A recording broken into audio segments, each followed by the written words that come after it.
Polar Bears Past Bedtime, Chapter 9 and 10. Chapter 9. Oh no, one more. By the time the dog sled arrived at the treehouse, the snowstorm had become a blizzard.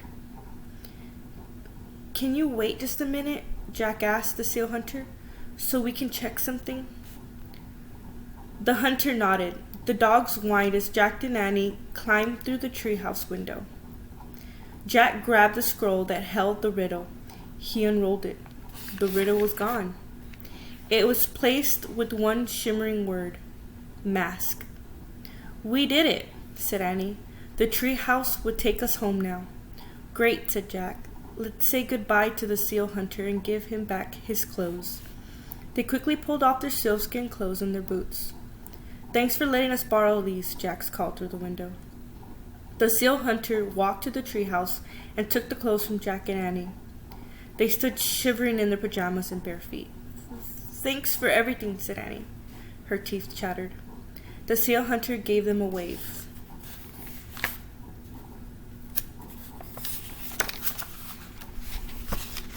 Then he walked through the swirling snow to his sled. "Mush!" he shouted. The dogs took off through the stormy night. "Let's get out of here," said Jack. He hugged himself. Annie grabbed the Pennsylvania book that always took them home. She pointed to a picture of Frog Creek woods. "I wish we would go here," he said. They waited for the treehouse to start spinning. Nothing happened. Jack shivered. "I wish we could go here," Annie said again. Again, nothing happened. "What's going on?" said Jack.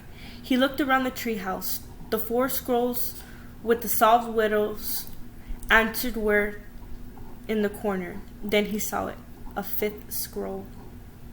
"Where did that come from?" he said. He grabbed it and unrolled it.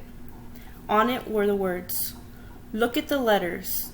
The first, not the rest. Discover the place that you love the best." "Oh no," said Annie, "another riddle." Okay, let's stay calm," Jack said, shivering. "Look at the letters. The first, not the rest. Okay, the first letter in the riddle are L-A-T-L-T. "That doesn't make any sense," Annie broke in. Icy winds battled the treehouse. Snow blew inside. "We have to hurry," said Annie. Jack was freezing. He looked around wildly. Letters. "What letters?" he said. He gazed, rested on the scrolls in the corners. Maybe we should look at the letters of the answers," he said. "Right," said Annie. They began to unroll the scrolls.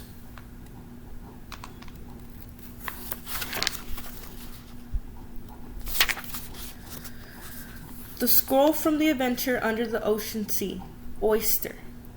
The scroll from the trip to the wild west said echo. The scroll from the journey to Africa said honey. The scroll from the Arctic said mask. "Oysters, echo, honey, mask," said Jack. "Their first letters are O-E-H-M. "That doesn't make any sense either," said Annie. "Yeah, but maybe we have to unscramble those letters," said Jack. O-E-H-M. They could spell hemo or meho or home," said Jack. "Home," said Annie. "That's the place we love the best." Jack unrolled the 5th scroll. The riddle was gone. In the place was a shimmering word: home. "Yay!" cried Annie. She grabbed the Pennsylvania book. "I wish we could go home. Home, home, home." The treehouse started to spin. It spun faster and faster and faster. Then everything was still. Absolutely still. Chapter 10. Master Librarians. Warm wind washed over Jack. It felt wonderful. "You have succeeded in your quest," said a soft, soothing voice. "Are you glad to be home?" Jack opened his eyes. Morgan Le Fay stood in the moonlight. "Yes," he said. "We solved all our riddles," said Annie. "Indeed," said Morgan. "You have proved that you can answer very hard questions." She reached into the fold of her robe and took out 2 thin pieces of wood. A magic library card for each of you, she said. She gave one to Annie and one to Jack. Oh man, said Jack, feeling the card. The wooden card was as thin and smooth as an ordinary library card. On its surface shimmered the letters M and L. These are your Master Librarian cards, said Morgan.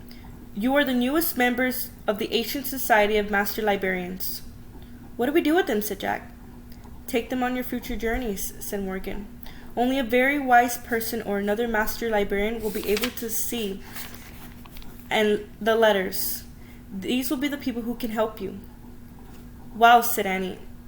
Can we go on a mission right now? Now you must go home and rest, said Morgan. I will come back for you soon. Jack and Annie put their secret cards in their pockets.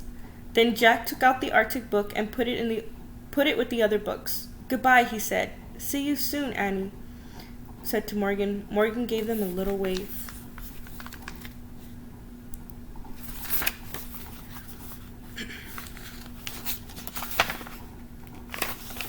Jack and Annie climbed down the rope ladder. As soon as they stepped onto the dark ground, they heard a roar. They looked up. They saw a blur of wind and the light high in the oak tree. Then all was silent. Morgan and her magic treehouse were gone. Jack reached for his magic library card.